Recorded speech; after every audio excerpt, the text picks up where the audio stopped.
Hola a todos, bienvenidos a Multiversidad Mundo Real, Edgar Morán. En esta ocasión estamos reunidos con un invitado especial, el maestro Yuri Servolov, a mi lado derecho, miembro de Multiversidad, docente investigador, el profesor doctor Alexander de Pomposo.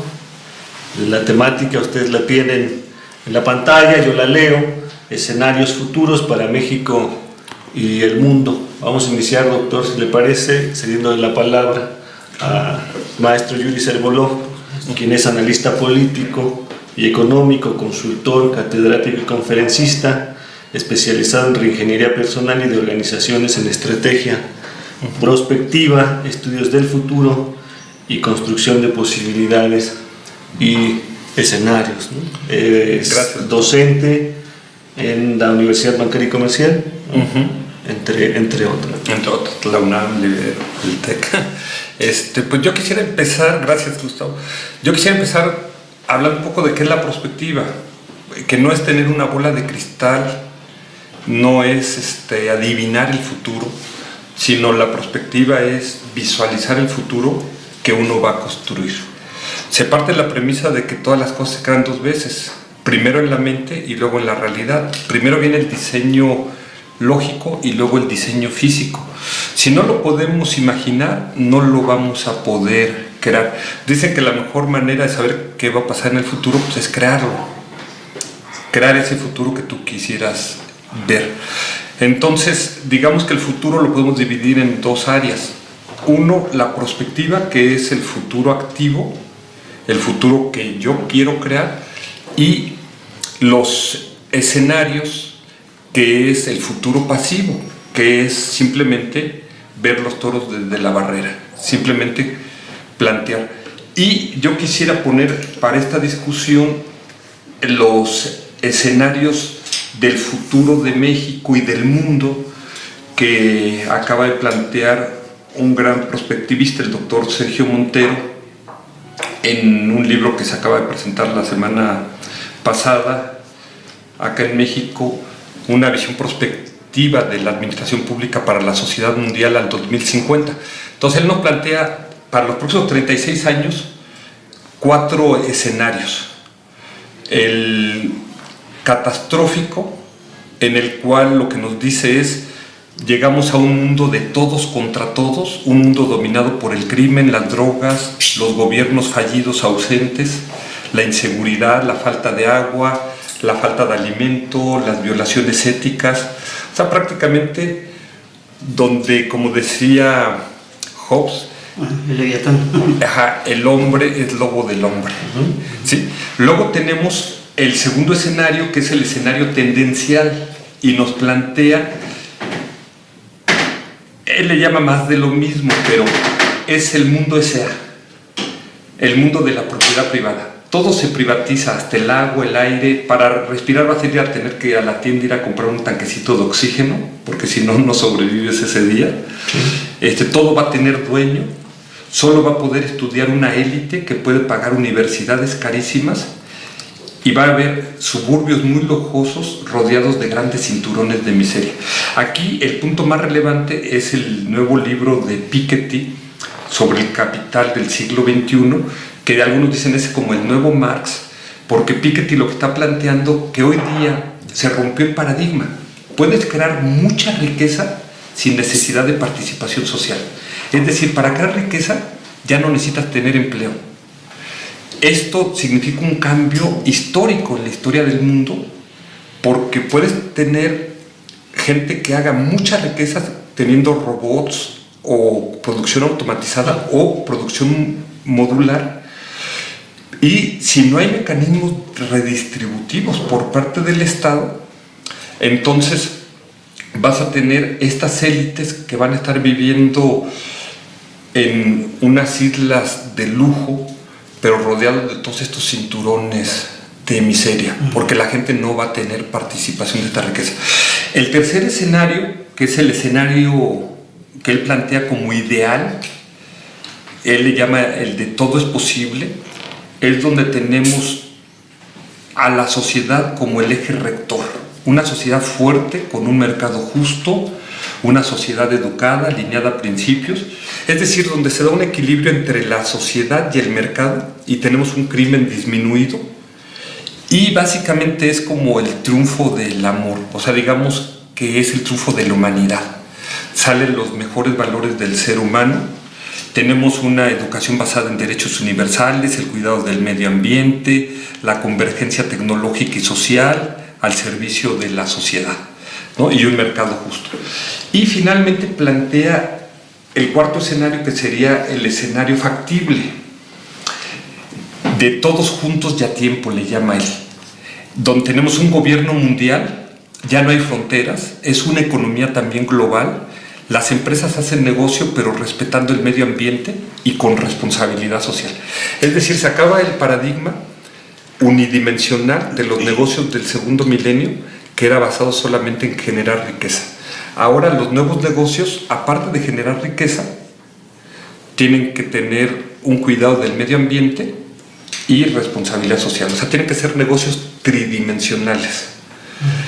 Y el crimen está controlado por el gobierno, se reduce el hambre y el sufrimiento a nivel mundial, se acaba la pobreza y nadie queda excluido del desarrollo y de la modernidad, ¿no? Entonces, estos son los 4 escenarios que nos plantea para dentro de 36 años, para el 2050, escenarios en los cuales obviamente México está incluido y el mundo. ¿Son escenarios o utopías? Pues el primero es más bien una anti-utopía, ¿no? Es un colapso de la humanidad, es el fracaso de la humanidad. Bueno, eso puede ser una utopía.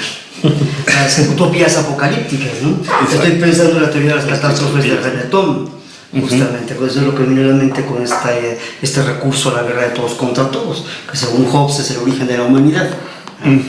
Después terriblemente criticado por Spinoza en sus tratados teológico-políticos, y precisamente lo que le critica a Hobbes es que esa visión lo único que muestra es una ignorancia total acerca de la naturaleza del hombre, ¿sí? Concretamente, del hombre concreto. Ajá. Sí, que ahí quizás el que lo plantea también es Arnold Toynbee, el filósofo de la historia, que en los 70s, él es el gran estudioso del colapso de los imperios. Y él plantea que cuando el tamaño del desafío es mayor a la capacidad de respuesta del ser humano, es cuando se colapsan estas sociedades. Pero se colapsan solas, eso es muy importante también. Es decir, ¿quién tiró a Roma? Roma. ¿Quién va a tirar a Estados Unidos? Estados Unidos. Por supuesto, ¿no? Entonces, yo sí tengo una pregunta ahí que me gustaría sacar aquí a la superficie sobre ese primer escenario.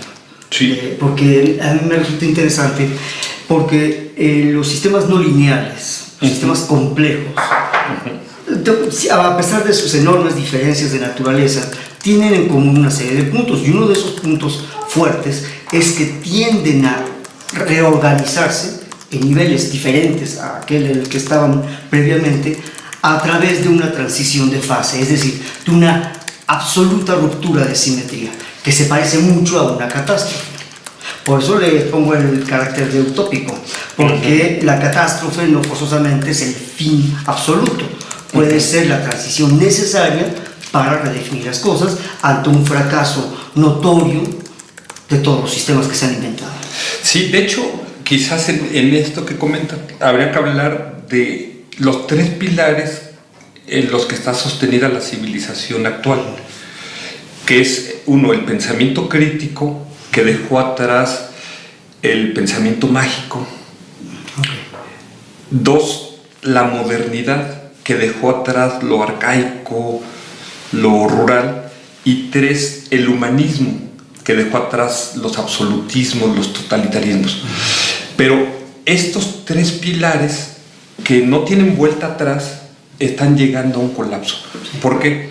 Porque hicimos un pensamiento crítico que se volvió antiespiritual. Se consideró que todo lo espiritual era basura, y junto con el bebé tiramos el agua sucia. ¿Está pensando, por ejemplo, en la escuela de Frankfurt? El Adorno, Horkheimer, fundamentalmente. O sea, el pensamiento crítico fue, sí, o sea, todo el pensamiento crítico fue, tenemos que irnos a la ciencia, al objetivo, a la tecnología y dejar atrás los tarots, las lecturas de café, los horóscopos, todos los objetivos. Pero se pensó que todo lo que tenía que ver con religión también era basura. Y entonces tiramos el agua sucia y junto tiramos el bebé de la espiritualidad. Entonces, la pregunta es si podríamos llegar a una ciencia con conciencia, una ciencia espiritual. O sea, es lo que algunas gentes llaman la mezcla de Occidente con Oriente. El Occidente con su ciencia y el Oriente con su espiritualidad. El Occidente que plantea que todo surge del orden y el Oriente que dice no, todo surge del caos. Bueno, el Occidente también lo dice. La Biblia, que es uno de los textos fundacionales del pensamiento occidental, lo dice así, en el 3er versículo, que todo viene de Tohu Babohu, todo viene del desorden. El caos es lo que reina y a partir de ahí sale es más, uno de los pensadores importantes del siglo XX, Ilya Prigozhin, tiene una obra justamente que se llama así, El orden a partir del caos. Ok. Y aquí la cuestión es que la característica de un sistema es que son caóticos. Es decir, que en el sistema hay caos y hay orden. No puede haber un sistema que esté 100% en orden, por supuesto, ni 100% en caos. Solo la nada tiene esa prerrogativa. Solo la nada puede estar 100% en orden o 100% en desorden, y es lo mismo. Pero la nada no es nada. La nada, si fuera algo ya no sería nada, entonces definitivamente la nada no es. Teóricamente puede aceptarse. Entonces aquí la pregunta es,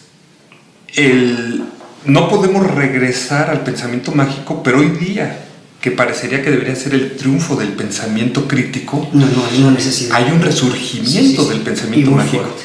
Sí, ya hay una ensalada espiritual impresionante. Pareciera que hubiera una regresión, ¿no? Hoy día nuevamente Los Ángeles y la cuarta dimensión y quién sabe cuántas el horóscopo y todo eso. Es interesante cómo llegamos a este punto para mí, ¿no? A través del escenario catastrófico. Pareciera que hablar del escenario catastrófico es un llamado a su contraparte, ¿no? A la necesidad de una espiritualidad, de una revisión de lo más elemental en términos de acción positiva humana sobre el mundo, de cómo afrontar efectivamente esta idea de que el hombre pueda ser única y exclusivamente el lobo del hombre, ¿no? Habría que ver si se puede tener una espiritualidad crítica. O sea, una espiritualidad de calidad. Claro que sí. No esta espiritualidad barata. Claro que sí. A mí me parece que es uno de los mejores y más brillantes frutos del pensamiento complejo, precisamente. El reconocer la transitoriedad de los sistemas llamados estables. Las concreciones de la realidad en forma de estabilidad son reales, es lo que explica incluso el orden del mundo y la realidad, pero es transitoria. Ni es Parménides ni es Heráclito, son los dos. Estamos en medio. Hay, como lo dice muy bien Edgar Morin, hay un juego en el que hay dos componentes y las dos son igualmente indispensables: el cambio y la resistencia al cambio. Y eso es lo que conforma la evolución. Ya lo decía Bergson también en la evolución creadora. ¿Sí? Lo que produce la evolución del mundo es la resistencia al paso del tiempo.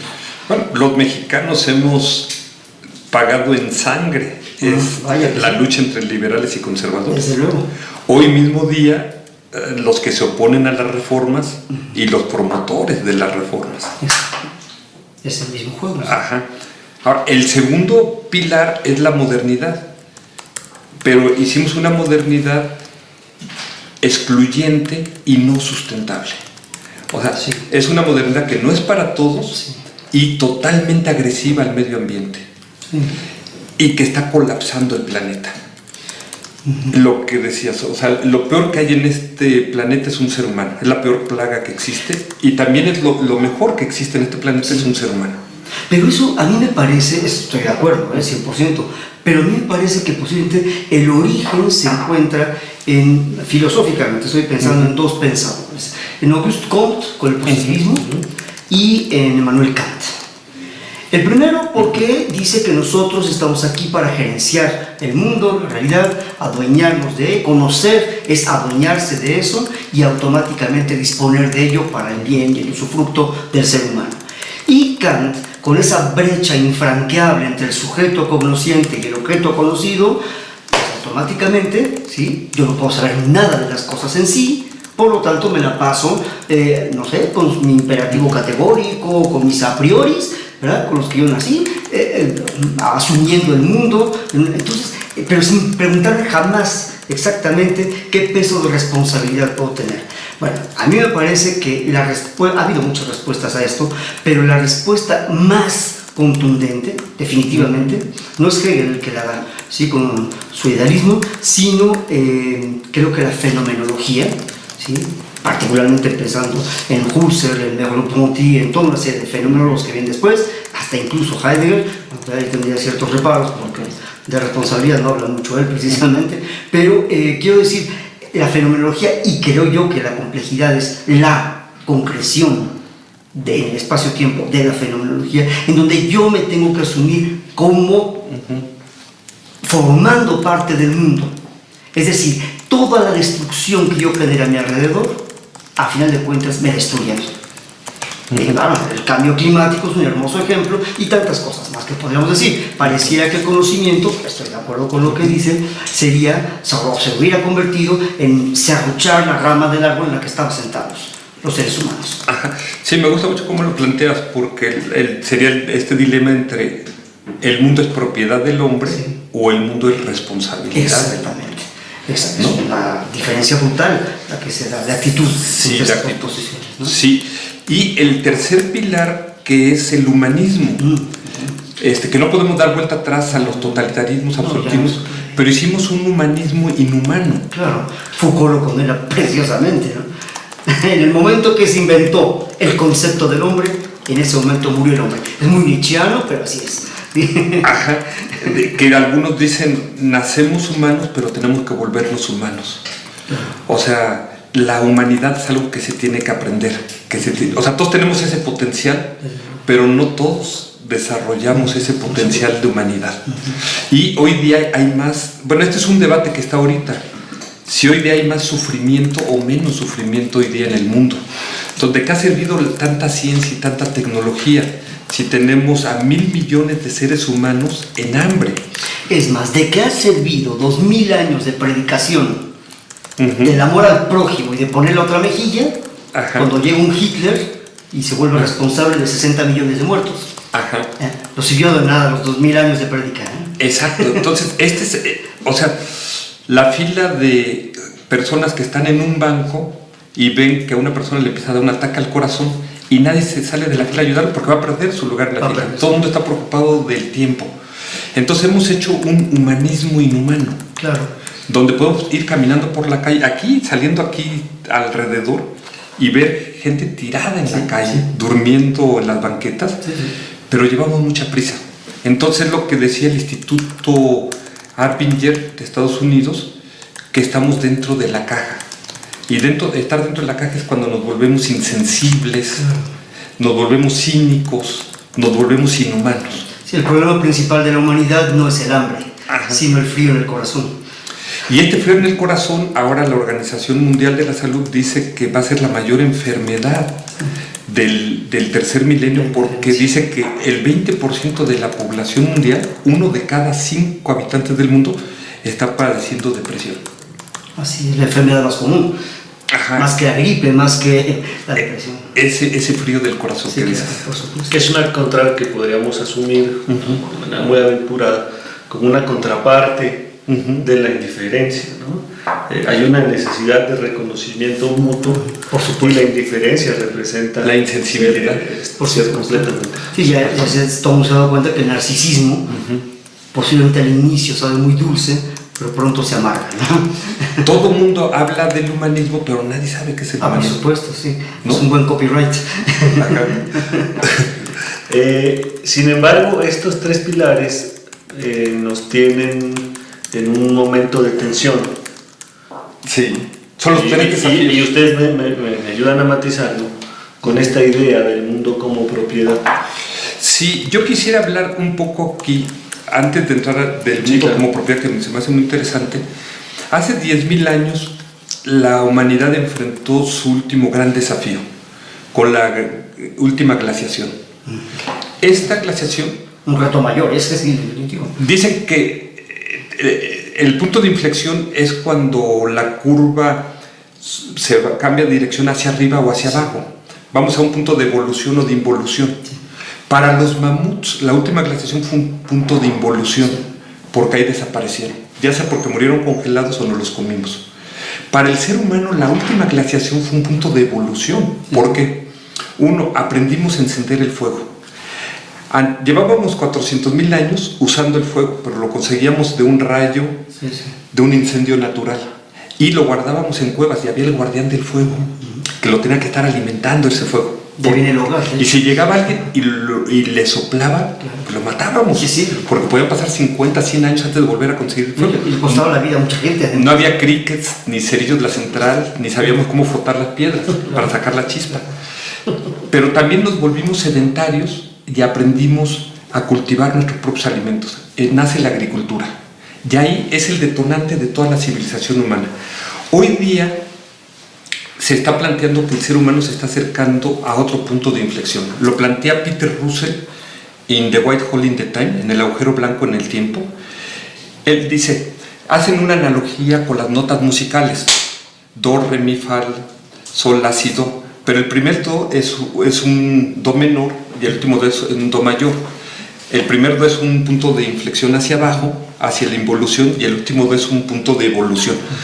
Dicen, podemos ir a una octava para abajo, donde se ponga en peligro la existencia del ser humano, lleguemos a un colapso ecológico, lleguemos al límite de población que puede soportar el planeta, se agotan los recursos no renovables, se da una crisis de conciencia, desaparecen las especies vegetales y animales, se agota el agua dulce en el planeta y se acaba la energía fósil.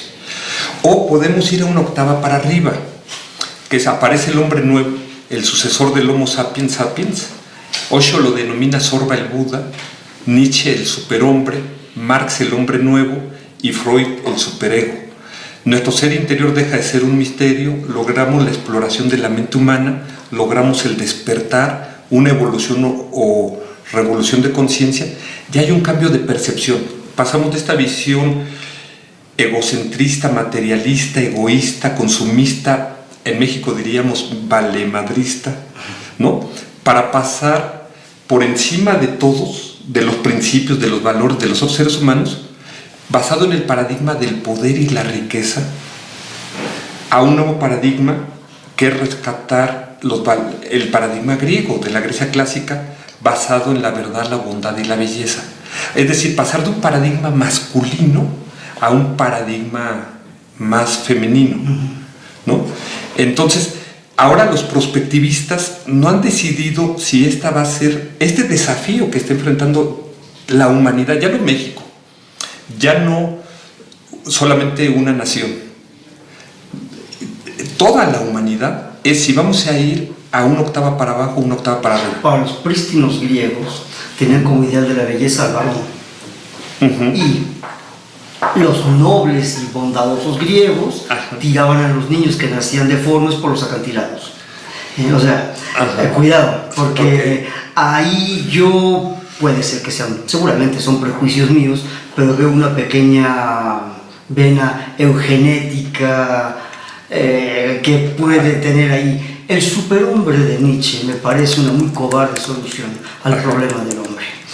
Es declarar simplemente que el hombre no puede salir del atolladero, ¿sí? Y entonces lo que hace falta es definitivamente otra raza, o como diría Vasconcelos, una raza cósmica, muy influenciada, por cierto, por el pensamiento nazi, ¿sí? Vasconcelos.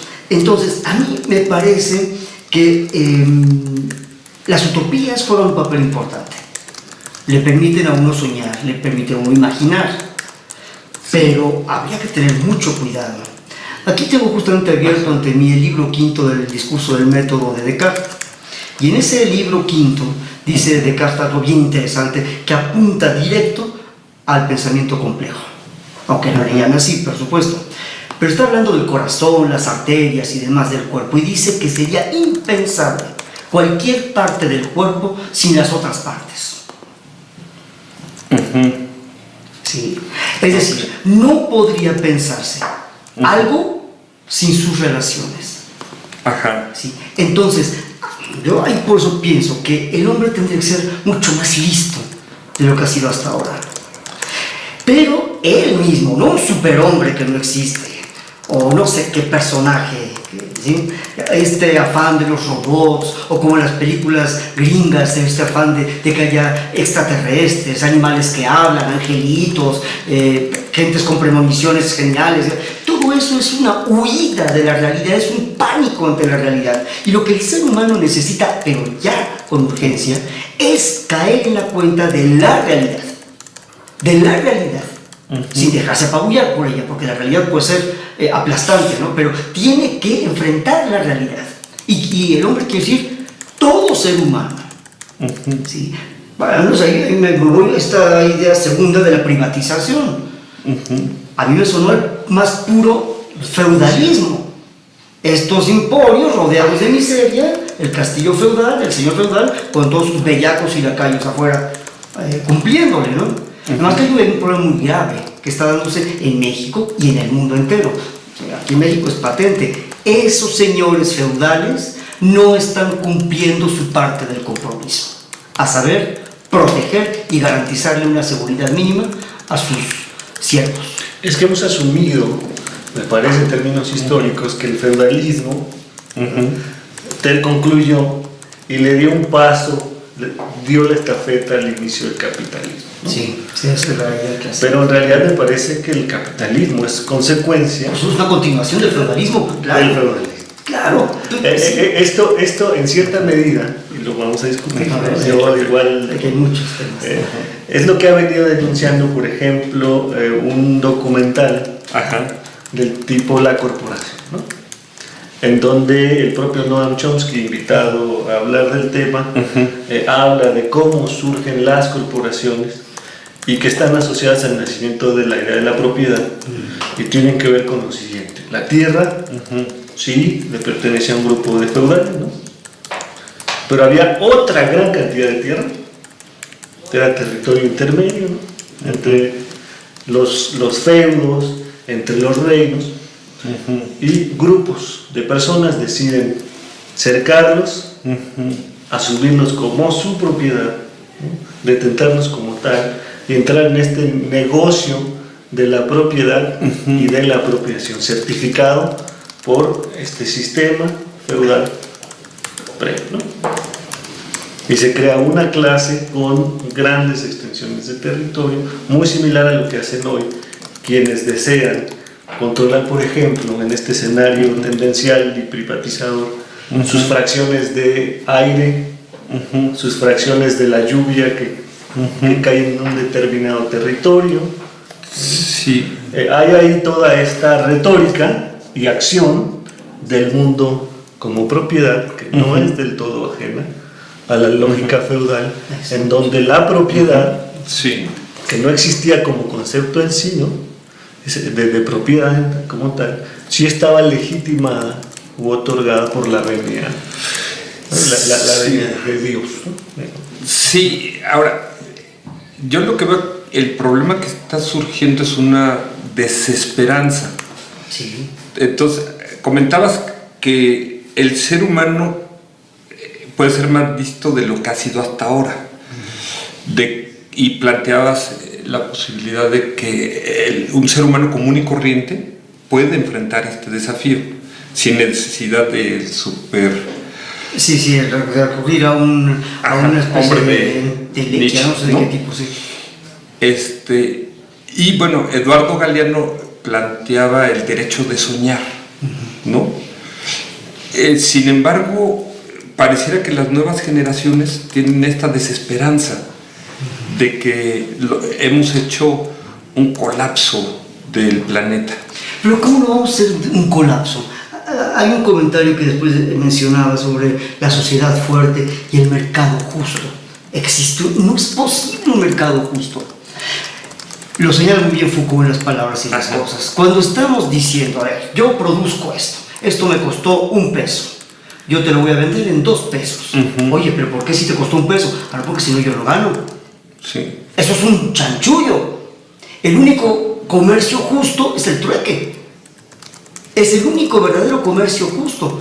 Las sociedades, los jóvenes, sobre todo hoy en el mundo entero, igual no son capaces de formularlo en esos términos, pero han caído en la cuenta del timo en el que están sumergidos. Sí.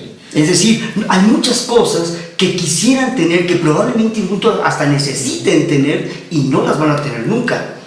Por más que trabajen, hoy gana más un individuo dándole patadas a un balón que un físico nuclear que se descerebró no sé cuántos años estudiando. Bueno, definitivamente no se lo puede ser justo. Sí, vengo de una graduación de 380 jóvenes, ¿no?, que estudian carreras técnicas, y me decían precisamente que solamente el 30% continúan estudios superiores y el otro 70% se dedican al comercio, según los estudios que han estado haciendo. Pero yo diría que la mano invisible de Adam Smith nadie la ha visto. En primer lugar porque es invisible, y en segundo lugar porque es una mafufada.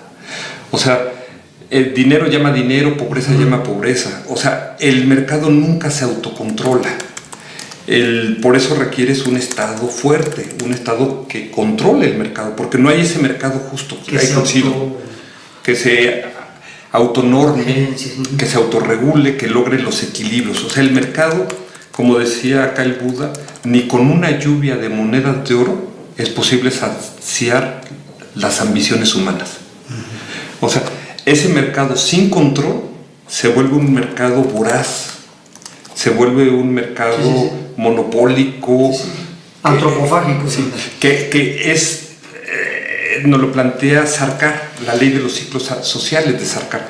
Aunque es un modelo determinista, es muy, muy ilustrativo. Él dice que hay 4 clases sociales. Dice, primero vienen los campesinos, los obreros, los que crean riqueza con las manos. Pero dice, son ignorantes, viven en el desorden y por lo tanto son muy vulnerables. Entonces surgen la segunda clase, que son los guerreros. Pero ahora los pobres campesinos tienen que producir para ellos y para sostener a los guerreros. En ese orden, basado en la fuerza de los guerreros, surgen los intelectuales, los que estamos ahorita aquí en esta mesa. Y ahora los pobres campesinos tienen que darle comer a los campesinos, a los guerreros y a nosotros. Los que dicen que piensan. Exacto. Pero los intelectuales plantean que el orden no tiene que ser por la fuerza, sino que tiene que ser basado en la razón, basado en el derecho. Y en este orden que creamos los intelectuales, surgen los comerciantes, que venden todo, a su mamá, a la ley, al orden, y otra vez volvemos al caos. Y entonces vuelve otra vez el ciclo de los obreros o de los campesinos. Y esto lo podemos ver con las 4 castas que existen en la India, que son la casta de los sacerdotes, los brahmanes, luego la casta de los guerreros, ¿no?, la casta de los comerciantes y finalmente de los intocables, ¿no? Entonces, lo que plantea Sarkar es que la humanidad va pasando por estos ciclos. En México lo podemos ver.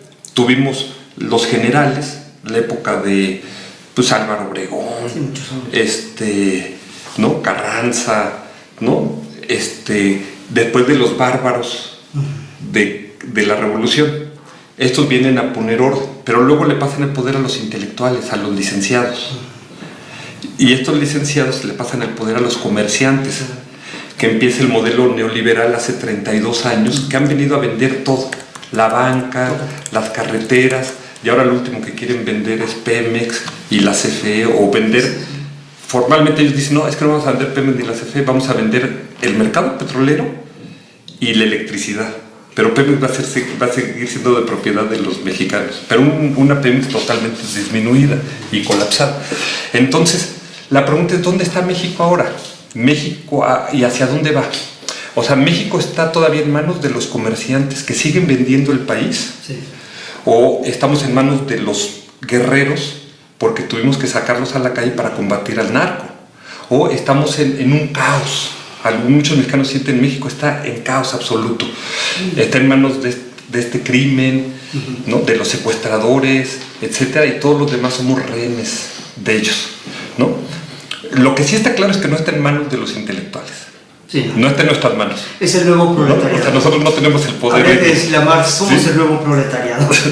A lo mejor nos están cautizando, sí. nos están mandando como peones, ¿no? Como dice Sarkar, le llama peones, ¿no? Al primero, ¿no? Sí. Pero se reiteran muchos también de las evaluaciones que hay acerca de derechos humanos y vinculación con grupos de la sociedad civil y con la propia academia, ¿no? Hay por ahí un desfase, una laguna entre el contacto por el gobierno, toma de decisiones y estos sectores intelectuales que refuerzan, digamos. Sí, por un lado, sí, o sea, tienes comisiones de derechos humanos, pero por el otro lado la gran inseguridad, ¿no? Entonces es este humanismo deshumanizado, ¿no? Entonces, pero la siguiente pregunta es ¿hacia dónde vamos? Uno es ¿dónde estamos? Y ¿hacia dónde vamos? O sea, yo diría, ¿México es un país más de orden o de caos? Y claro, habría que ver, ¿el subsistema político está en orden o en caos? ¿El sistema económico está en orden y en caos? O, como decías, se está tratando de generar un caos para formar el otro país, que decía uno de los funcionarios, ¿no? Pero no creo que el otro México. Que seamos tan brillantes. Ahora estamos viendo el problema de hoy no circula y de que entran 250,000 vehículos al año a la circulación. Esto se va a colapsar, obviamente. O sea, ¿cuándo? Y eso no sabemos, pero se va a colapsar. No hay ciudad, no hay medios de comunicación que puedan subvenir a ese tipo de exigencias. Entonces, digamos que poniéndolo en términos ya, ¿cuál sería la solución? Bueno, en efecto, la peor desgracia, decía Cajal, que le puede suceder a un ser humano es la ignorancia. Entonces vivimos en masas enormes de gente profundamente ignorantes. Cuando digo ignorante no quiere decir que no van a la universidad o que no. Yo quiero decir que son perfectamente incapaces de interesarse realmente en algo. Les dan a escoger entre ver el partido de no sé quién contra quién o tener su tesis doctoral. No, el partido gana. Bueno, perdón, eso habla de la ignorancia. Para mí la ignorancia es fundamentalmente una incapacidad para establecer una jerarquía de prioridades. Y lo que es secundario se vuelve prioritario. Y lo que es accesorio se cree que es indispensable, etc. Y ese es el origen del caos, y no creo que haga falta ningún adoctrinamiento o plan maestro. Es el mismo crecimiento desmedido que está propiciando este tipo de cosas. Sí, pero yo diría que hay dos formas de vivir la vida. Una como perritos sin mecate en el periférico, hacia donde te avienten los autos, y otro con un proyecto estratégico de vida. Yo no lo pensaría que el problema del mexicano sea de cobardía, sino más bien como una especie de sabiduría, de decir, si de todas las maneras no voy a poder cambiar la realidad, ¿para qué me estreso? Es un fatalismo terrible. Exacto, es un fatum, hay un destino. Y mi destino es el agujero. O sea, eso es patético, eso es terrible. Bueno, para un alemán sí, es pensar que con un litro de perfume concentrado que yo viera aquí diría con un litro de tequila va a oler mejor. No. Aquí diría con un litro de tequila se arregla cualquier problema. Bueno, pero por eso digo que es cobardía. Pero ¿es cobardía o sabiduría? ¿O resignación? Se puede recurrir al eufemismo y pensar que la cobardía es bueno, yo pienso que eso solo funciona durante un rato. Pero a la larga no. A la larga viene la resaca. O sea, si no puedes con el enemigo, únete a él. Probablemente es lo que hacen todos estos miles de personas, millones incluso, que se quieren ir al famoso sueño americano, ¿verdad? O sea, y todo eso. Yo en todo caso, si fuéramos así, diríamos, hay dos maneras de vivir la vida, ¿no? Una responsable y otra irresponsable. ¿Qué entiendes por responsabilidad? O sea, tomar tu vida en tus manos. Pero déjame decirte, para no hablar en teoría, yo cuando tenía 16 años me hice esta pregunta, dije, ¿cómo va a vivir mi vida? ¿Puedo hacer un plan estratégico, un proyecto? o puedo vivir como un barco que no tiene puerto, hacia donde me lleve el viento. Y yo dije, creo que va a ser más divertido, voy a conocer más cosas si no me fijo un objetivo, ¿no?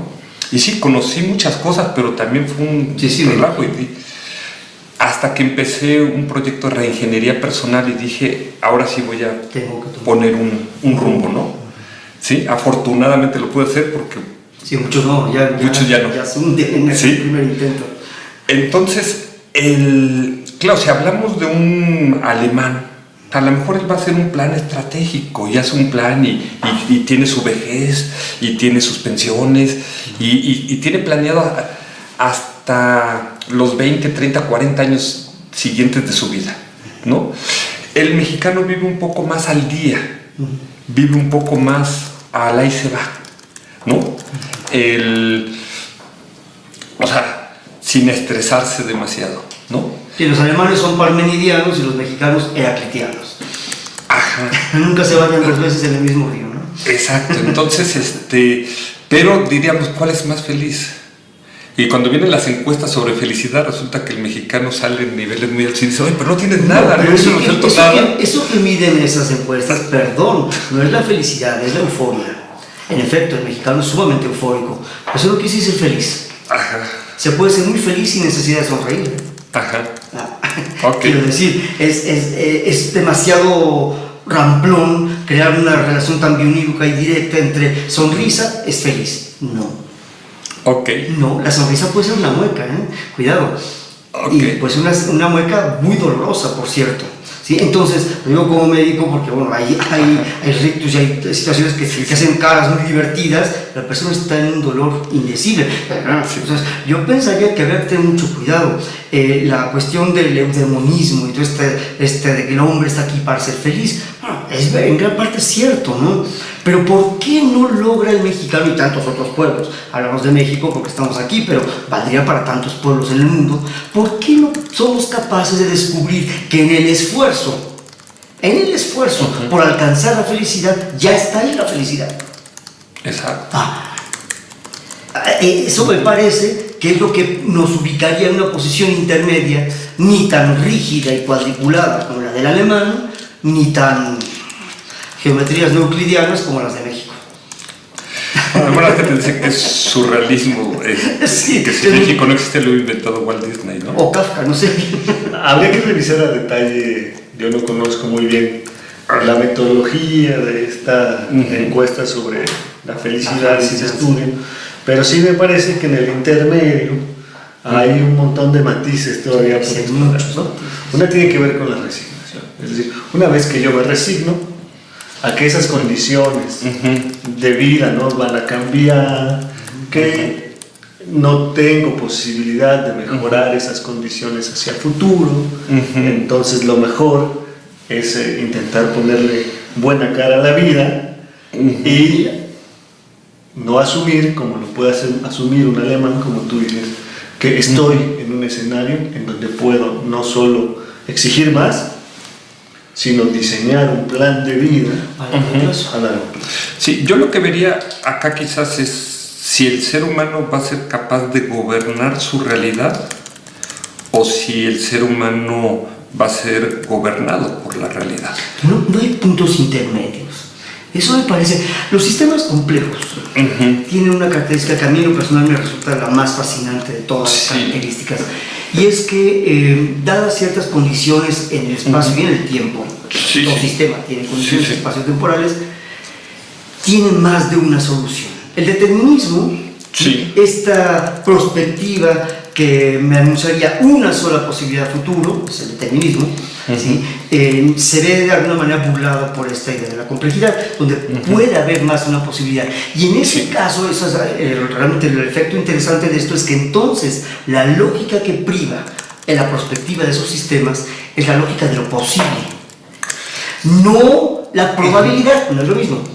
Sí, claro. Porque las probabilidades son muchas veces medida de nuestra ignorancia y vienen después, vienen a posteriori después de un análisis. Entonces las extrapolaciones y demás tienen son flacas, ¿no? En cambio, cuando yo incrusto la lógica de lo posible, Me ubico en una posición en la que tanto gobierno como soy gobernado. De alguna manera, Aristóteles lo dice, ¿sí? Y hasta el mismo Platón en su República. De alguna forma, ¿sí? El que manda obedeciendo. Sí. Sí, yo creo que lo planteaste muy bien. O sea, de hecho, la perspectiva plantea 5 futuros. O sea, el futuro probable o el futuro tendencial o inercial, que es, yo le llamo el futuro aburrido, que es... Simplemente sigue su... Sí, o sea, que el mañana sea una repetición del hoy y del ayer, ¿no? Ese faire, ese pasé... Ajá. Luego viene el futuro ideal, el futuro objetivo, porque el ser humano no se conforma con su destino, entonces quiere algo mejor, ¿no? Él es ese futuro utópico. Y luego viene el futuro indeseable, o sea, que el futuro sea peor que el hoy, ¿no? Y luego viene el futuro incierto. Los 3 primeros estarían en lo que se llama el triángulo de Minkowski, o sea, que sería el rango de certidumbre, como cuando uno entra a una cueva y enciende una linterna, se hace como un triángulo, un haz de luz. Lo que se ilumina es el futuro basado en la certidumbre, en lo que conocemos. Lo que queda fuera del haz de luz es lo que estaría fuera del triángulo de Minkowski, que sería el futuro incierto, que es los eventos no esperados y no deseados, que hoy día le llaman los cisnes negros, que se los popularizó un financiero, Nassim Taleb, ahora con la crisis financiera de 2009. O sea, los cisnes negros son aquellos eventos que, a pesar de que los expertos dicen que no van a ocurrir, sin embargo ocurren. A ver, pero hay una pregunta que te voy a ir. Justamente ayer hablaba yo con un amigo, el doctor Enrique Abuelas, en la Academia de Medicina, y decía un ejemplo que me resultó bien interesante. Decía, ¿por qué no estaremos buscando las llaves que se nos perdieron en la base del farol? Porque es ahí donde hay luz. Entonces, es decir, es como el asunto del concurso entre el cucú y el ruiseñor. El cucú solo da 2 notas. El ruiseñor, bueno, da miles, cantos maravillosos. Y pone a juzgar entre los 2 cantos al asno. Y el asno le da el premio al cucú. Le dicen, pero ¿cómo le das el premio al cucú si solo da 2 notas? Ya, pero es que es el que entiendo. Entonces, ¿qué buscamos? ¿Describir el mundo o inventarlo? Ajá. Bueno, es la terrible lucha entre el sentido común y el sentido estratégico. O lo que alguna gente diría, la verdad no es democrática. Ya. Entonces, la mayoría de la gente puede no tener la razón. Sí. Y sin embargo, es la que da el triunfo.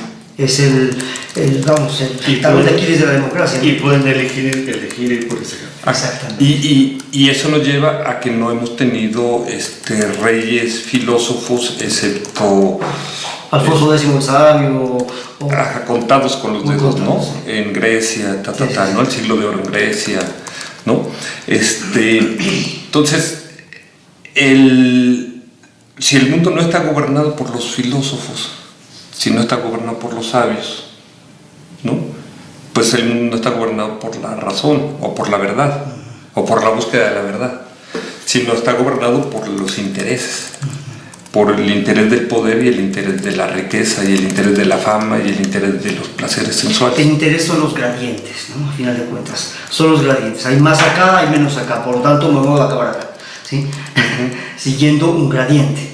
El gradiente puede ser de muchos tipos, informático, de dinero, de poder, qué sé yo. Entonces, lo que acaba triunfando es el pragmatismo, pero este pragmatismo choca contra el desafío, que es lo que plantearía Toynbee. Por supuesto. Porque llega un momento en que lo pragmático se colapsa. Sí, no puede dar. Entra en caos, entra en crisis. Que ese es el desafío que se está planteando para la humanidad hoy día. Desde luego.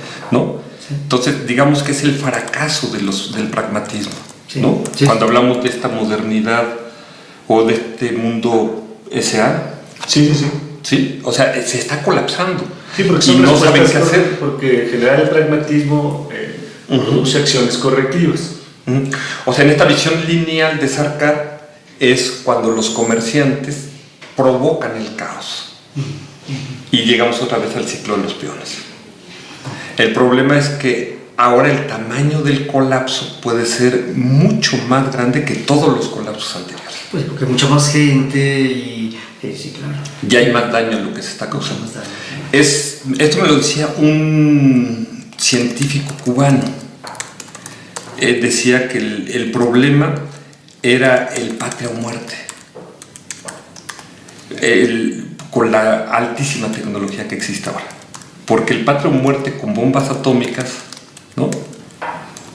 Entonces es un desafío enorme para la humanidad, ¿sí? Porque el patria o muerte, cuando estamos jugando con resorteras o con espadas, pues es yo te impongo mi verdad, ¿no? Y si no, muerte, ¿no?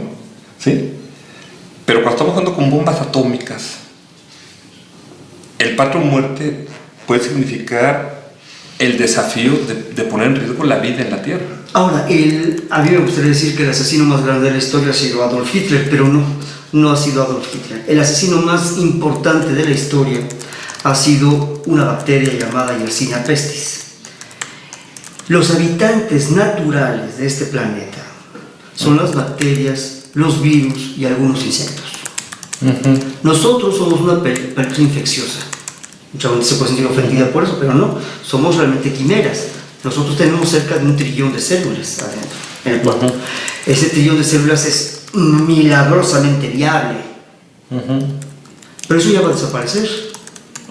¿Sí? En algunas condiciones naturales, en fin, el calentamiento global, que no es un cuento chino, que es una cosa que está sucediendo. El hombre de manera muy soberbia se está atribuyendo la causa de eso, ¿no? Estamos destruyendo a la naturaleza. No podemos destruir a la naturaleza porque nosotros mismos somos naturaleza, ¿sí? A lo sumo estamos destruyendo al hombre, a lo sumo. Se sabe que los ciclos de la Tierra son así. Okay. Entonces, en efecto, el patria o muerte puede ser terrible, pero es terrible para el hombre fundamentalmente. La naturaleza tiene sus mecanismos de respuesta. Hasta la enfermedad, con todo lo desagradable que es un mecanismo de respuesta, ¿sí? Y muchas veces benévolo, beneficioso. Es decir, si una persona no se enfermara, se moriría en el instante. La enfermedad es una respuesta a una situación, nociva, cambiante, alrededor de la cual se está mostrando incapaz de adaptarse, ¿sí? Pero él, de alguna manera, deberíamos tomar más conciencia de eso. Es decir, nosotros estamos imbuidos, metidos en un todo, y nosotros no tenemos derecho a estar pensando que somos los señores del universo y que tenemos las últimas decisiones en nuestras manos. A lo sumo las tenemos sobre el hombre. Podemos dañar muchas especies alrededor nuestro, pero no las eliminamos. No acabamos ni siquiera con el fenómeno de la vida. Sí, pero esto nos llevaría a dos cosas, o sea, pero antes de decirlo, hoy me estaban recordando el libro de los límites del crecimiento, creo que es de Meadows, que hablaba creo que de 3 posibilidades, si no me equivoco. 1, que nos acabamos los recursos que hay en este planeta. 2, la sobrepoblación. Y 3, los agujeros de ozono, ¿no? O sea, que digamos que en algún momento dado la Tierra se vuelve inviable para sustentar la vida humana. Exacto, para una forma de vida. Lo que comentabas. Exacto. Pero esto nos plantea 2 filosofías. Una, la que vendría de Hegel, ¿no? Que luego la retoma Marx, de pensar que la razón humana puede plantear una solución central, planificada, lógica, consistente. Y del otro lado el empirismo americano, que es hay que dejar que las cosas se vayan acomodando por sí mismas, ajustando, hay que dejar a las fuerzas del mercado, ¿no? Porque la realidad es más grande de lo que pueda lograr pensarle el ser humano, ¿no? O sea, aquí regresaría, si el ser humano tiene un cerebro que pueda con el desafío. Pero aquí yo creo, y déjame referirme al libro que traes ahí, al autor del libro, que yo respeto grandemente, a René Descartes, y lo he estudiado, y muchos de los modelos que utilizo están basados en él, el mapa cartesiano, etc. Pero yo creo que cometió un profundo error cuando él dijo: del único que estoy seguro es que dudo, 2, si dudo es que pienso, y 3, si pienso es que existo. Cogito ergo sum. Yo creo que cometió un grave error, porque lo que se da cuenta que duda no es su pensamiento, es su conciencia. Lo que se da cuenta de que piensa es su conciencia, y lo que se da cuenta de que existe es su conciencia. O sea, él puso a la razón como el rey, al pensamiento. Y yo lo poco que he aprendido en este mundo, afortunadamente, es que la razón no es lo máximo del ser humano, que arriba de la razón está la conciencia, porque tenemos la razón y tenemos las emociones, y como decía Pascal, el corazón tiene razones que la razón no entiende. Entonces, y arriba de la razón y de la emoción están las intenciones, y yo puedo actuar basado en la razón o basado en las emociones, o a veces es un mix, a veces es imposible disociar la razón de la emoción. ¿Y qué es la conciencia? Arriba de la intención está el subconsciente, el inconsciente, una caja negra que es donde está el miedo, donde está la sobrevivencia, y que se apodera normalmente del ser humano. Ahí están todos los intereses, prejuicios, las enseñanzas y todo esto. Y encima de todo esto está la conciencia. Si al ser humano nos gobernara la conciencia, nadie podría hacer el mal. Nadie en conciencia puede dañar a ningún otro ser humano. ¿Pero qué es la conciencia? Es simplemente lo que se da cuenta de todo. Pero ¿qué hacemos para que no se dé cuenta de todo? El inconsciente, ¿qué hace? Echa humo, No, es que, pone nubes negras, sí, claro, de celos, de envidia, de odio. Hay que apagar. Si nos diéramos cuenta de todo, nos asfixiaríamos. No necesariamente. Sí, seguramente. Es una válvula de escape. No, es claro que voy a decir esto. Digo, no es que yo pretenda defender a Descartes como tal, no, pero creo que hay que leerlo con más cuidado, mucho más. Hay mucho entre líneas en Descartes. De alguna forma, por ejemplo, se desentiende de algo que pareciera estar apoyando a Galileo. Galileo Galilei dice: el idioma del mundo son las matemáticas. La naturaleza habla por las matemáticas y reduccionistamente afirma que son circunferencias, triángulos, cuadrados los que gobiernan y describen el mundo. Y los sentimientos que yo tenga no tienen la menor importancia de cara a mi descripción del mundo. Descartes, en cambio, dice no.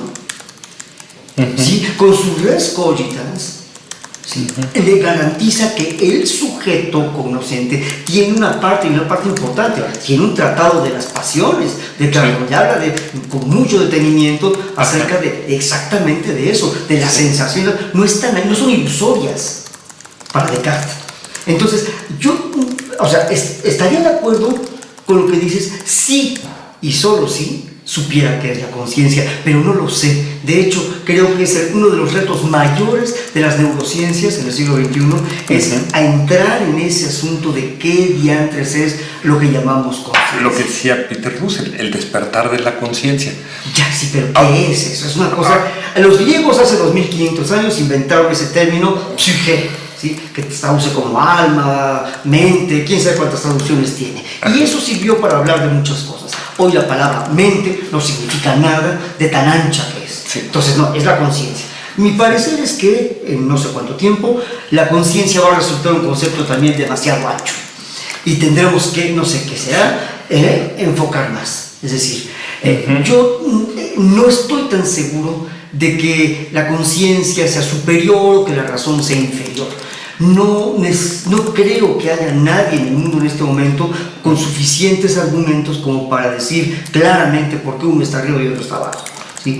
Lo que sí creo es, eso sí, independientemente de lo que sea cada una de esas dos cosas, es que las dos se necesitan mutuamente. Es decir, no puede haber razón sin conciencia, ni tampoco puede haber conciencia sin razón. ¿Sí? Porque si no, entonces la conciencia se resume a un puro ente metafísico que no es sujeto de ser ni estudiado ni comprobado ni nada, cosa que no es cierto. Sí podemos decir algo, igual muy poco, pero sí podemos decir algo acerca de la conciencia. ese mérito incontestable de Freud, ¿sí? No coincido con él, ¿no? Pero eso es un mérito incontestable de Freud, el haber reconocido que había estos niveles, ¿verdad? Subconsciente, inconsciente, etc. Quizás quienes lo están resolviendo son las neurociencias, que están planteando que el ser humano tiene 3 redes mentales. Una red es la red de la orientación, la segunda es la red de la atención y la tercera es la red de la función ejecutiva. La red de la orientación es en la que estamos ahorita. Uno tiene que estar en todo y nada de distracción. Es la red que usamos, por ejemplo, cuando vamos manejando un automóvil.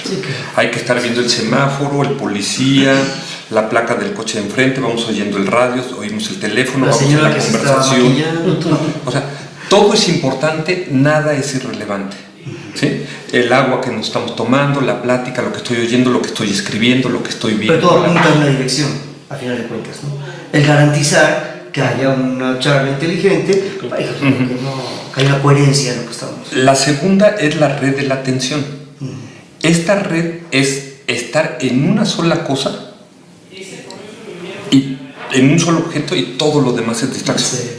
Es la red que se cultiva en Oriente con la meditación. El Zen, por ejemplo. Poner toda la atención en una vela o en la respiración. ¿Cómo servir el té? En un objeto. Esa red, por ejemplo, no se cultiva en Occidente.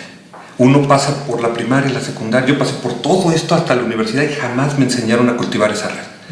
Luego viene la red de la función ejecutiva, que es qué tan flexible tenemos el cuerpo y la mente. En la India dicen la vejez no tiene nada que ver con la edad, sino con qué tan flexible tiene una persona la mente y el cuerpo. Hay adolescentes viejos, totalmente viejos. Sí, ya hay viejos, acabo de estar ahorita con Juan María Alponte, que tiene más de 80, 90 años, y es un jovencito. O sea, una flexibilidad mental y física, o sea, nos empezó a hacer contorsiones ahí frente a nosotros. Uno dice, quería que yo le hiciera, y dije, no, yo me voy a quebrar, ¿no? Sí, pero él hace 1 hora de yoga al día, ¿sí?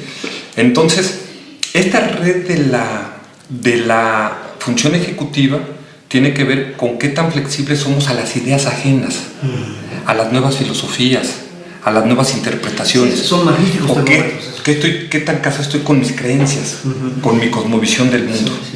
¿Qué tanto puedo dialogar? ¿No? Como decía Albert Camus, el ser humano se ha olvidado de la capacidad de dialogar. Cierto. Son puros monólogos. ¿No? Entonces, todo el modelo educativo se centró nada más en la red de la orientación. Todo el sistema educativo occidental está basado solamente en esa red.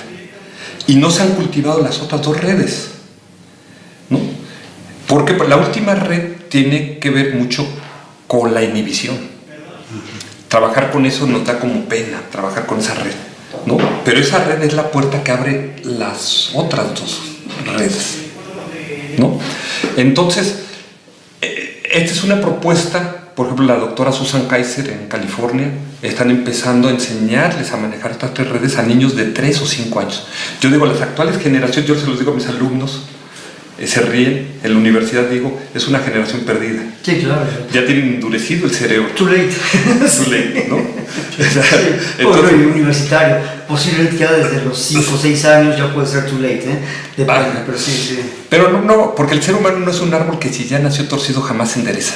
Sí, el ser humano tiene un potencial enorme y hay gente que a los 60, 80 años han hecho maravillas, pero tiene que trabajar con estas 3 redes. No se puede no trabajar con ellas, o no puedo trabajarlo con una sola red. Entonces, los desafíos que debe enfrentar la humanidad requiere formar una nueva generación con estas 3 redes. Ya no es suficiente. ¿Qué es lo que dicen los jóvenes hoy día en la universidad? Me vienes a enseñar filósofos, científicos, que son los responsables del colapso que está teniendo hoy el mundo. Los Einstein, los Newton, todo esto, porque la gente lo que está viendo es... No son los responsables, eso a mí no. Hace unos días en una charla yo decía ya una persona que estaba satanizando a Newton. Lo dije muy fuerte. Porque eran los que estaban echando, dije, perdón, nosotros, somos los miopes, que nos hemos quedado con lo que dijeron. Lo que deberíamos imitar de ellos no es lo que dijeron, sino cómo lo buscaron, ¿sí? Son sus actitudes, no sus palabras que deberíamos... Sí, lo dije muy fuerte, coincido contigo, ¿no? Es decir, yo creo que han iluminado al mundo. Exacto, sí, yo pienso que uno puede decir que Aristóteles. Newton, o sea, que yo vi que académicamente que Newton y Galileo son los responsables de nuestra visión determinista, ya, pero yo no puedo pensar que Galileo o Newton dijeron, a ver, ¿cómo podemos arruinar las próximas generaciones? No. Ellos hicieron lo suyo y lo hicieron brillantemente y honestamente.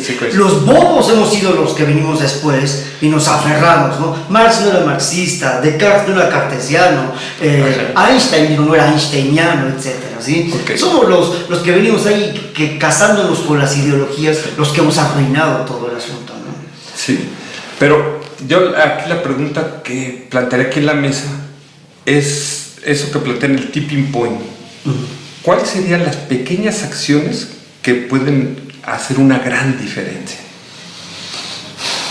Es interesante de cara a los escenarios que planteaste, para mí, porque en términos sociológicos sí le daría un peso a estas dos nociones del mundo como propiedad y del mundo como responsabilidad, y que están asociadas a la educación, y que estaría vinculado también a esto que tú has mencionado como ejercer acciones para potencializar estos puntos, estas luces que las neurociencias nos pueden haber ofrecido, ¿no?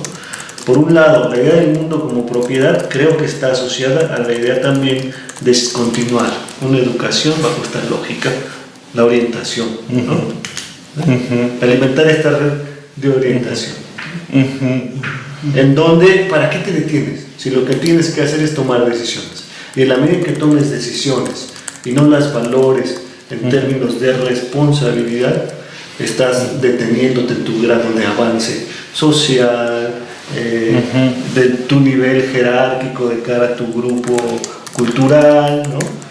Un poco en esta lógica de ¿para qué hacer, entre comillas, reflexión inteligente de cara al todo al que perteneces, si el objetivo que tú tienes proyectado es el que vale la pena?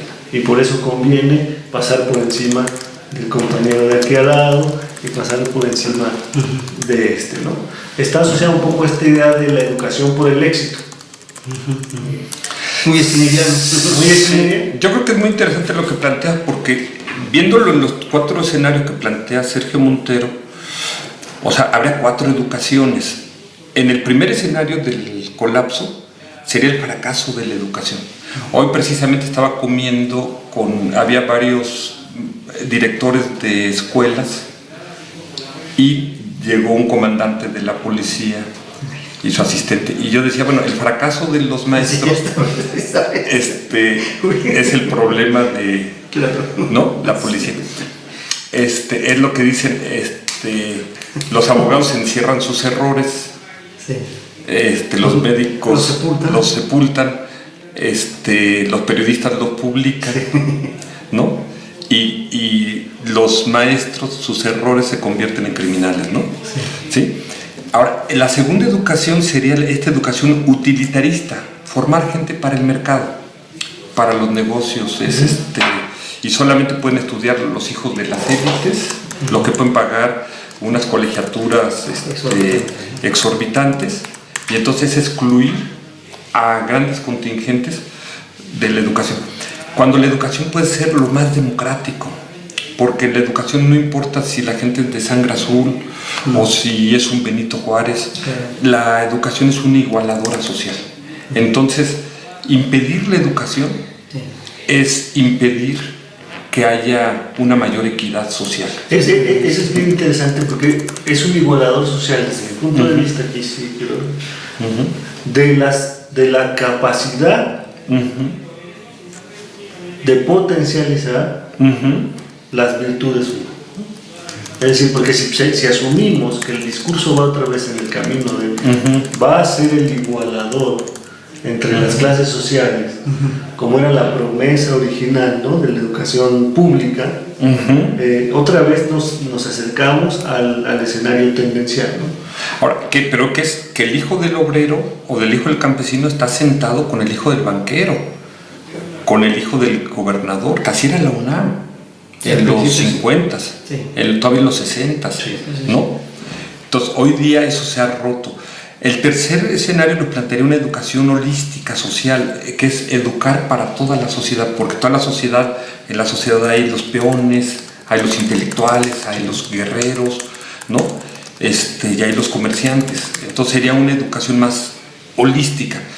Y el cuarto escenario nos plantearía una educación de un nuevo ser humano, global, sin fronteras, sin nacionalismos, o sea, un ser humano humano. Planetario, ¿sí? Planetario. Que no estamos haciendo eso. Por eso él no lo plantea como el escenario ideal. Sí, lo plantea como el escenario factible. Yo ahí sí quiero hacer un comentario que me lleva mucho. Creo que en América Latina se nota mucho, en México concretamente, como digamos, resto, esta especie de viruta que nos viene desde el siglo XIX, Ajá. de estos actos militaroides, del himno y la bandera y la manita y todo este tipo de cosas. Los protocolos. Todo eso tiene que desaparecer, porque no estoy hablando de que se le falta respeto a los símbolos, no, pero tampoco son sacros, es decir, no es Dios la bandera, ni el presidente es el Santísimo Sacramento. Quiero decir, de alguna, sí, es que casi le pone incienso como si fuera así, porque trae la bandera, la banda presidencial. Perdón, no. El fracaso obvio, o sea, no hay ni que comentar nada al respecto, de la ONU, que no ha logrado impedir ni una sola guerra en toda su historia, ¿sí? La ONU, la Organización de las Naciones Unidas, debería ser la OCU, la Organización de las Culturas Unidas. Es ridículo ver paisitos ahí, cómo está fragmentado toda América Central, un montón de paisillos, todos con sus ejercititos y sus monedas. Eso es ridículo, ¿verdad? Sí, cuando en realidad desde México fácil hasta Colombia es un tipo de idiosincrasia, es un tipo de cultura, ¿no? Es decir, y así en todo el mundo, porque se podría extender a todo el mundo, ya hablemos de todas estas naciones balcánicas. Pero ese sería el triunfo de la razón. Y vemos que no es el triunfo de la razón, sino del pragmatismo, del poder. ¿Cómo? De que yo controlo mi paisito. Cuando podríamos tener este ser humano, Sí. humanista, Sí. universal, planetario. Un verdadero terrícola, sí. Sí. Hay un punto ahí de tensión entre esta idea de un humano global, ¿no? Sin estas tensiones nacionalistas, porque a mucha gente le parece un correlato de esta noción neoliberal de la globalización, ¿no? A mí me gustaría que lo aclaráramos, que lo separáramos. Yo creo que yo plantearía ahí, y creo que el que lo mejor lo plantea es un autor que hizo el libro de Made in Japan, que fue presidente de Sony International, que es Akiro Morita, y él plantea de lo local. Así será la globalización. Ajá. Porque él plantea, la operación es global, pero las utilidades son locales. Entonces, debemos ser un ser universal, que eso es lo global, pero sin perdernos en el océano de la globalización. Sin perder lo concreto. O sea, lo concreto, que es la esencia local. Claro. Es esa mezcla. Lo local ha existido siempre. Cercano a lo que decía. De hecho, la globalización no es algo de que ha inventado los neoliberales. No, claro. La globalización existe desde que Américo Vespucio recorría los océanos, o los viajes de Colón son iniciativas O locales. Napoleón, cuando quería las hacer una caravanas, sola Europa, sí. o la ruta de la seda en Asia. Sí, desde luego. ¿Sí? Pero lo local también existe. Entonces, la dialéctica entre lo global y lo local, lo que crea lo local. Ahora, tenemos un tipo de globalización financiera, que esa es la que podríamos discutir. Ahí está la tensión, si esa es la mejor globalización que conviene. Ya, es que, bueno, ahí Europa es una parábola que nos debería recordar el graso error que es querer construir la unión de los seres humanos alrededor de una moneda o de la economía. ¿Sí? Y es un fracaso, ya lo estamos viendo, ya hace agua por todos lados. Y el que lo plantearon, esta plática la tuve en una cantina suiza, y yo le decía a un suizo, ¿por qué si todo el mundo quiere ser europeo y ustedes están en el corazón de Europa, ustedes no quieren ser? Tienen los bancos que son mucho dinero y no quieren dárselo a Europa. Entonces le decía, ¿quién tiene la razón? ¿Los europeos o ustedes? Ellos decían nosotros, porque son 4 pisos. Uno es el piso internacional, otro es el piso nacional, luego Los cantones. no, ese es el último piso, los cantones. Están las regiones o los estados. Ya, sí, claro. En México, por ejemplo, hemos cometido el error de darle mucho peso al nacional y a los estados. Sí. Y hemos sacrificado a los municipios y la parte internacional. Con el neoliberalismo se dio más énfasis a la parte internacional. Claro. Los suizos dicen, la clave es el piso 1 y el piso 4. El piso 1 porque es el cantón que vienen de hace 500 años, sí, y es el que te protege al individuo. Y se dieron de manera natural. Hay tantos intereses sociales. Y se dieron de manera natural. Ese es el que te cuida. La política. Y la parte internacional, porque Suiza, que no tiene océanos, tiene la flota más importante del mundo. Y tiene las transnacionales más importantes del mundo. Y capta dólares de allá. Pero todo pensando en el individuo. ¿Por qué va a ser el fracaso de la economía mexicana, del modelo neoliberal mexicano? Porque no puso al ser humano como el centro, el eje del modelo económico. Hay un desprecio de este modelo neoliberal del ser humano. Y hay un desprecio de las clases medias. Por eso el PAN pierde el poder. Porque el PAN, siendo su clientela, la clase media, la destruyó. Entonces vino la venganza de la clase media. ¿Cuál va a ser el costo de la factura que va a pagar el PRI el próximo año? Haber aprobado el IVA, medicinas y alimentos en sus estatutos, aunque luego los dejaron colgados de la brocha. ¿Pero quién va a quedar? Porque hay un vacío. Ese es el misterio, porque son nuevas reglas, nuevas instituciones, hay nuevos jugadores. El panal, Dios ¿no? Entonces, ¿cómo va a reaccionar la sociedad mexicana? Porque yo creo que la sociedad mexicana es antineoliberal y le están imponiendo un modelo estralógico, un modelo individualista basado en la competencia, cuando el mexicano es un ser colectivo y basado en la complementariedad. Entonces, ¿de qué tamaño va a ser la factura que va a dar la sociedad mexicana y hacia dónde va a ser? ¿No? Yo no quiero aventurar aquí esos escenarios ahorita, pero lo que estamos viendo es que puede llevar a caos un sistema, tanto en un país como a nivel mundial.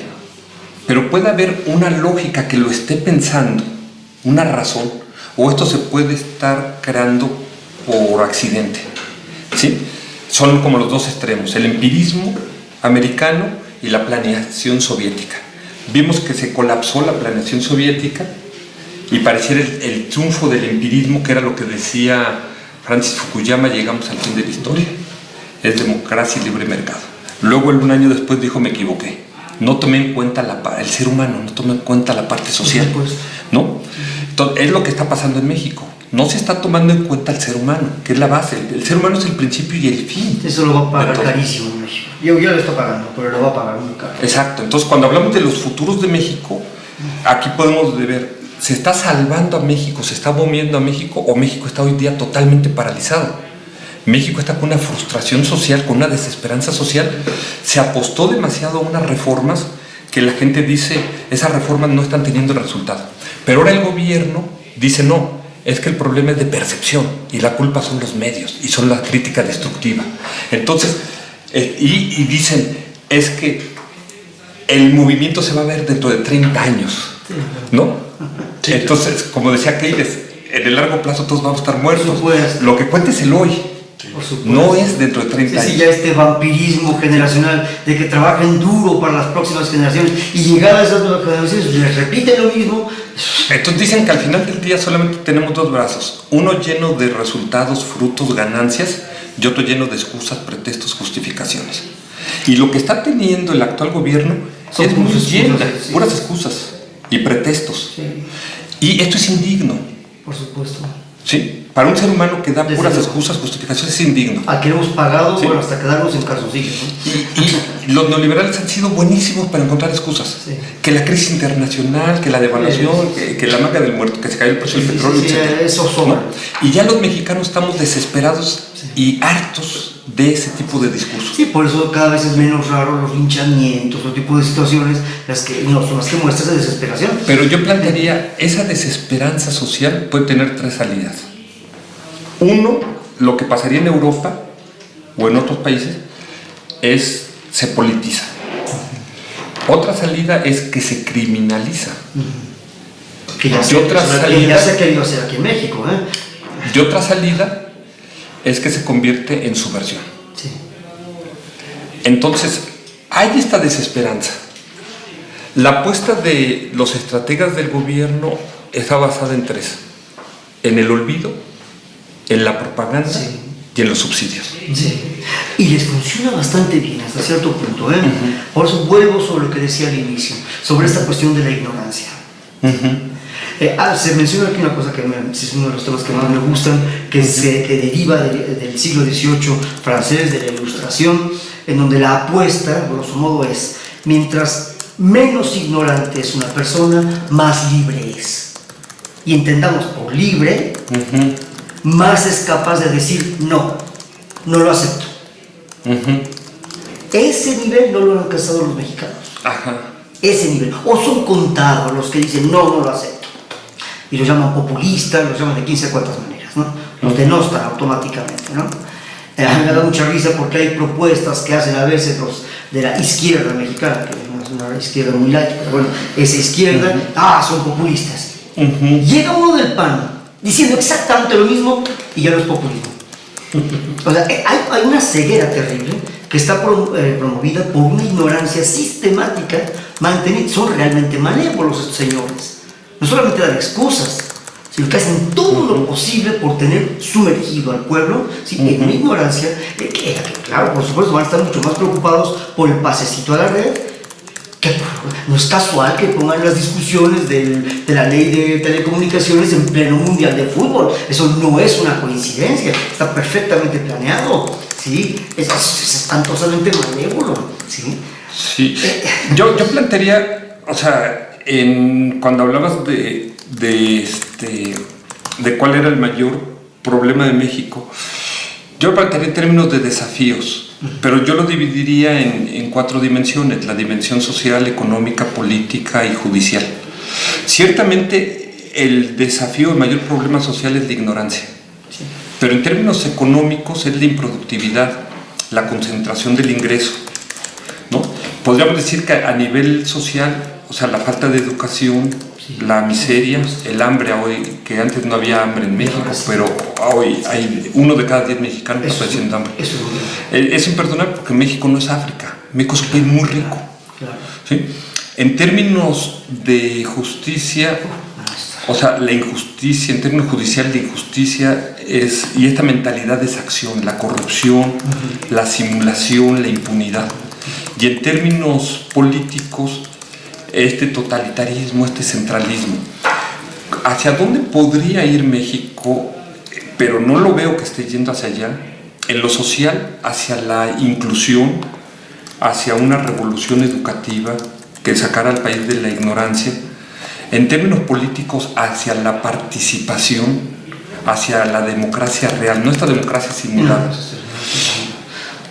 En términos judiciales, hacia el respeto a los derechos humanos, el fin de esta impunidad, de esta corrupción. Y en términos económicos, a una productividad y una competitividad. Me gustaría ver que México se estuviera moviendo hacia allá. No lo estoy viendo hacia allá, pero tampoco estoy viendo que México se esté yendo hacia un colapso o a una revolución. Más bien lo que se ve en México es una implosión. O sea, un atorón, o sea, un estancamiento, un no vamos a ningún lado, esta desesperanza de nada nos saca. Sí, lo cual lo convierte en presa muy fácil de todos los demás que andan por allá afuera, ¿verdad? Queriendo sacarle hasta la ley. Pero yo quisiera, o sea, irme acercando a las conclusiones y decir esta frase que decía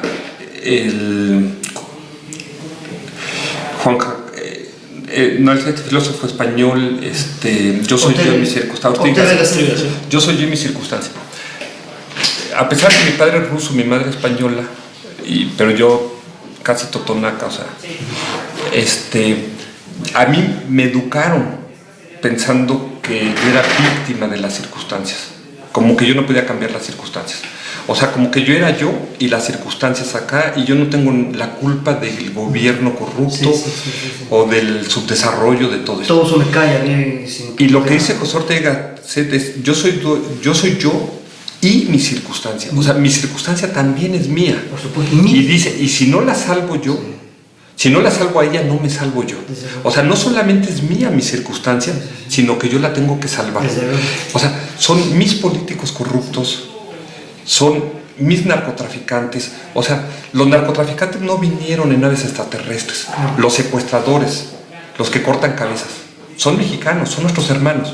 Yo digo, ¿en qué fallamos como maestros, como padres de familia, como funcionarios, como periodistas, como empresarios, para que uno de nuestros hermanos esté haciendo tonterías? Porque cuando alguien corta una cabeza, la primera cabeza que se está cortando es la suya. Cuando alguien mata, al primero que está asesinando es a él mismo. Claro. Cuando el ser humano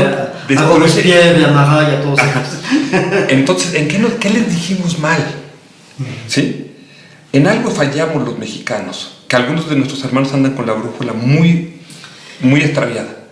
Yo creo que lo que ha fallado aquí es enseñarle a los mexicanos un auténtico sentido del amor propio, para que se busquen y se encuentren sus propias convicciones, no las que Televisa o TV Azteca les dice que deben tener, sino las que ellos mismos descubren. Porque ahí me parece, hace un rato preguntabas, y creo que es una gran pregunta, ¿cuáles son las pequeñas cosas que podrían tener un largo alcance? Pienso yo que en ese nivel, ante ese panorama tan horroroso, francamente, del futuro de México, es que cada mexicano, cada grupo pequeño de mexicanos logre hacer su propia célula. Si yo tengo un cierto gusto musical, un cierto gusto de lectura, tengo un cierto gusto por este tipo de cosas, yo creo que yo debería poder organizarme y decir, muy bien, si allá afuera lo que me dan es basura, me ofenden con sus actitudes, muy bien, yo no les hago caso, yo hago lo mío. No estoy hablando de resistencia civil, estoy hablando de vivir mi mundo y hacer mi núcleo.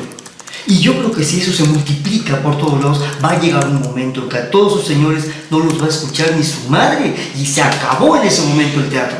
Yo concluiría acá diciendo, o sea, el futuro de México no va a ser necesariamente catastrofista, no, o apocalíptico.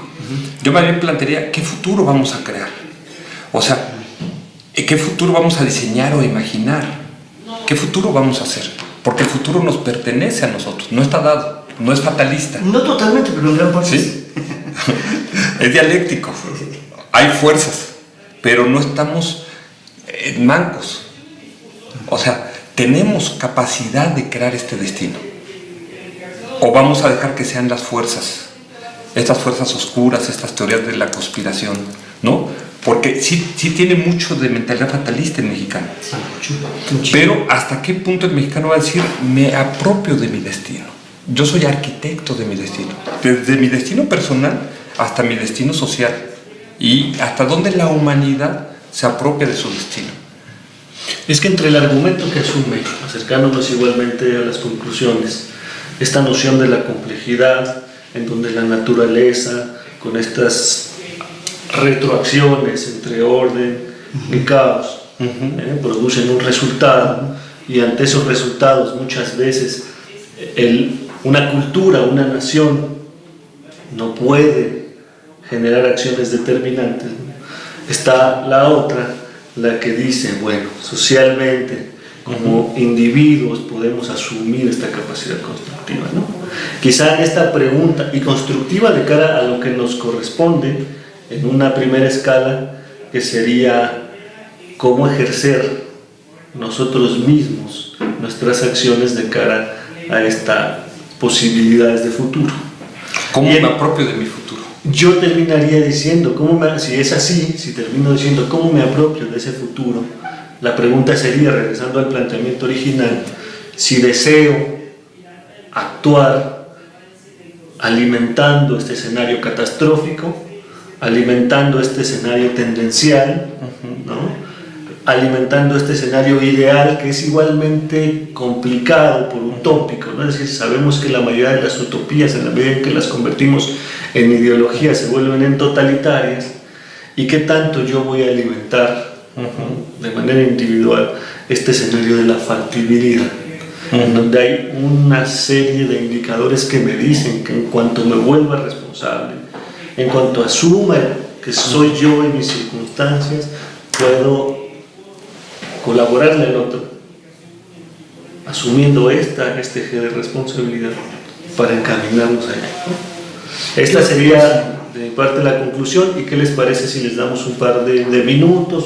Lo mío No va a sé si ser- han tomado lo para que es cerrar. muy simple y muy rápido para que dejar a nuestro muy distinguido invitado a que realmente esté nada más. Yo solo voy a hacer una cita de Gabriel Marcel, que tiene una frase espléndida que me parece que es la actitud que debería convenirnos a todos de cara al futuro que empieza hoy, porque el presente es el último capítulo de la historia. Si yo tengo hambre, eso es un problema fisiológico. Si mi prójimo tiene hambre, eso es un problema moral. Yo concluiría diciendo, en el escenario catastrófico perdimos el desafío. O sea, el reto fue mayor a nuestra capacidad de respuesta. En el segundo escenario, el desafío solamente lo gana una minoría, una élite. Pero las grandes mayorías no lo ganan, lo cual nos lleva a ese problema moral que estás planteando, ¿no? O sea, de cómo puedo ser yo feliz viendo tantas miseria y tanto sufrimiento a mi alrededor, Por supuesto. ¿no? Sin volverme un cínico. Exacto. Una gente, el frío en el corazón que decías, Sí. ¿no? En el tercer escenario, la sociedad logra un equilibrio con el mercado y se vuelve ese escenario utópico, ¿no? De la gente ya no está gobernada por el poder y la riqueza, sino por la verdad, la bondad y la belleza, ¿no? Este ideal de esa Grecia clásica, ¿no? Sí, sí. Esa utopía nunca alcanzada, pero que es ese sueño que nos inspira para seguir luchando y para decir vale la pena. Sí, sí. Vale la pena ser humano, vale la pena vivir esta vida y vale la pena hacer el esfuerzo en caminar hacia una meta que aunque nunca la alcanzamos, simplemente el esfuerzo de ir hacia allá ya vale la pena y nos da felicidad, ¿no? Y el cuarto escenario, que él lo plantea como ese futuro ideal, pero que no parece factible, que es ese mundo basado en la razón, de decir vamos a tirar de una vez todas las fronteras, todas las monedas, vamos a tener, ¿no? Ese ser humano planetario, global, donde se concilian los intereses económicos con los ecológicos y con los sociales, ¿no? Que parece que requiere un ser Sí, sí. humano que no existe, ¿no? Muy difícil. Sí. Muy bien. Les agradecemos mucho, doctor Alexandre Pomposo, Gracias. Yuri Serbolov. Gracias, doctor. Qué bueno que estén Gracias, con doctor. nosotros. Gracias a todos ustedes. Muchas Al gracias. contrario, muchas gracias.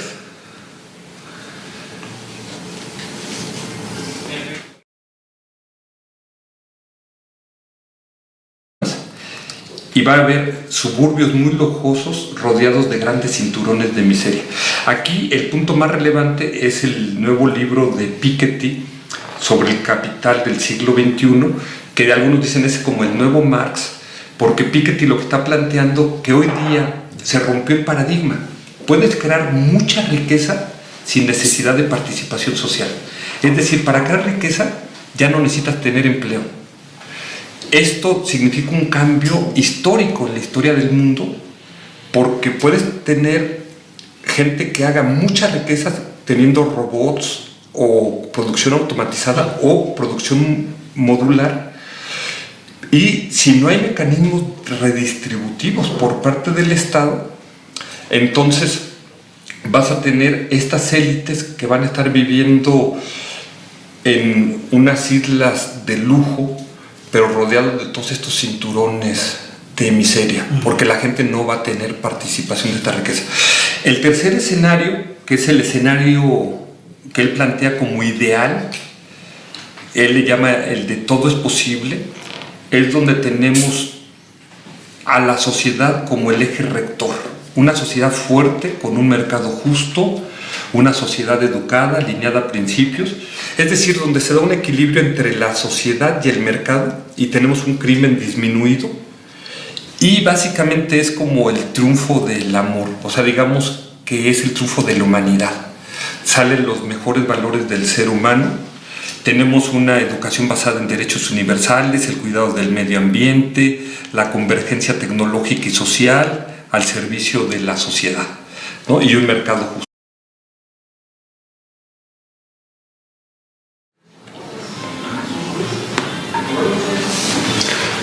Hola a todos, bienvenidos a Multiversidad Mundo Real Edgar Morán.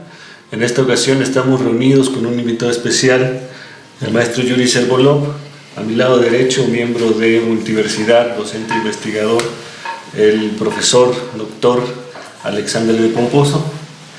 La temática ustedes la tienen en la pantalla, yo la leo: escenarios futuros para México y el mundo. Vamos a iniciar, doctor, si le parece, cediendo la palabra a maestro Yuri Servolov, quien es analista político y económico, consultor, catedrático y conferencista, especializado en reingeniería personal y de organizaciones en estrategia, prospectiva, estudios del futuro y construcción de posibilidades y escenarios, ¿no? Es docente en la Universidad Bancaria y Comercial, entre otras. Entre otras, la UNAM, Libero, el TEC. Pues yo quisiera empezar, gracias Gustavo, yo quisiera empezar hablando un poco de qué es la prospectiva, que no es tener una bola de cristal, no es adivinar el futuro, sino la prospectiva es visualizar el futuro que uno va a construir. Se parte de la premisa de que todas las cosas se crean dos veces, primero en la mente y luego en la realidad. Primero viene el diseño lógico y luego el diseño físico. Si no lo podemos imaginar, no lo vamos a poder crear. Dicen que la mejor manera de saber qué va a pasar en el futuro pues es crearlo, crear ese futuro que tú quisieras ver. Entonces, digamos que el futuro lo podemos dividir en dos áreas. Es una ignorancia total acerca de la naturaleza del hombre, ¿sí? Concretamente, del hombre concreto. Ajá. Sí, que ahí quizás el que lo plantea también es Arnold Toynbee, el filósofo de la historia, que en los 70s, él es el gran estudioso del colapso de los imperios. Y él plantea que cuando el tamaño del desafío es mayor a la capacidad de respuesta del ser humano, es cuando se colapsan estas sociedades. Pero se colapsan solas, eso es muy importante también. Es decir, ¿quién tiró a Roma? Roma. Ajá. ¿Quién va a tirar a Estados Unidos? Estados Unidos. Ajá. Por supuesto, ¿no? Entonces, yo sí tengo una pregunta ahí que me gustaría sacar aquí a la superficie sobre ese primer escenario. Sí. Porque a mí me resulta interesante, porque los sistemas no lineales, los sistemas complejos, a pesar de sus enormes diferencias de naturaleza, tienen en común una serie de puntos, y uno de esos puntos fuertes es que tienden a reorganizarse en niveles diferentes a aquel en el que estaban previamente, a través de una transición de fase, es decir, de una absoluta ruptura de simetría, que se parece mucho a una catástrofe. Por eso le pongo el carácter de utópico, porque la catástrofe no forzosamente es el fin absoluto, puede ser la transición necesaria para redefinir las cosas ante un fracaso notorio de todos los sistemas que se han inventado. Sí, de hecho, quizás en esto que comenta, habría que hablar de los tres pilares en los que está sostenida la civilización actual, que es, uno, el pensamiento crítico, que dejó atrás y finalmente plantea el cuarto escenario, que sería el escenario factible, de todos juntos y a tiempo, le llama él, donde tenemos un gobierno mundial. Ya no hay fronteras, es una economía también global. Las empresas hacen negocio, pero respetando el medio ambiente y con responsabilidad social. Es decir, se acaba el paradigma unidimensional de los negocios del segundo milenio, que era basado solamente en generar riqueza. Ahora los nuevos negocios, aparte de generar riqueza, tienen que tener un cuidado del medio ambiente y responsabilidad social. O sea, tienen que ser negocios tridimensionales. Y el crimen está controlado por el gobierno, se reduce el hambre y el sufrimiento a nivel mundial, se acaba la pobreza y nadie queda excluido del desarrollo y de la modernidad, ¿no? Entonces, estos son los cuatro escenarios que nos plantea para dentro de 36 años, para el 2050, escenarios en los cuales obviamente México está incluido y el mundo. ¿Son escenarios o utopías? Pues el primero es más bien una anti-utopía, ¿no? Es un colapso de la humanidad, es el fracaso de la humanidad. Bueno, eso puede ser una utopía. las utopías apocalípticas, ¿no? Exacto. Estoy pensando en la teoría de las catástrofes del Renetón, justamente, pues eso es lo que viene a la mente con este recurso a la guerra de todos contra todos, que según Hobbes es el origen de la humanidad. Después terriblemente criticado por Spinoza en sus tratados teológico-políticos, y precisamente lo que le critica a Hobbes es que esa visión lo único que muestra Áreas. Uno, la prospectiva, que es el futuro activo, el futuro que yo quiero crear, y los escenarios, que es el futuro pasivo, que es simplemente ver los toros desde la barrera, simplemente plantear. Y yo quisiera poner para esta discusión los escenarios del futuro de México y del mundo que acaba de plantear un gran prospectivista, el doctor Sergio Montero, en un libro que se acaba de presentar la semana pasada acá en México, una visión prospectiva de la administración pública para la sociedad mundial al 2050. Entonces él nos plantea para los próximos 36 años 4 escenarios. El catastrófico, en el cual lo que nos dice es: llegamos a un mundo de todos contra todos, un mundo dominado por el crimen, las drogas, los gobiernos fallidos ausentes, la inseguridad, la falta de agua, la falta de alimento, las violaciones éticas. O sea, prácticamente donde, como decía Hobbes, el Leviatán. el hombre es lobo del hombre. ¿Sí? Luego tenemos el segundo escenario, que es el escenario tendencial, y nos plantea, él le llama más de lo mismo, pero es el mundo S.A., el mundo de la propiedad privada. Todo se privatiza, hasta el agua, el aire. Para respirar vas a ir a tener que ir a la tienda, ir a comprar un tanquecito de oxígeno, porque si no, no sobrevives ese día. Todo va a tener dueño. Solo va a poder estudiar una élite que puede pagar universidades carísimas.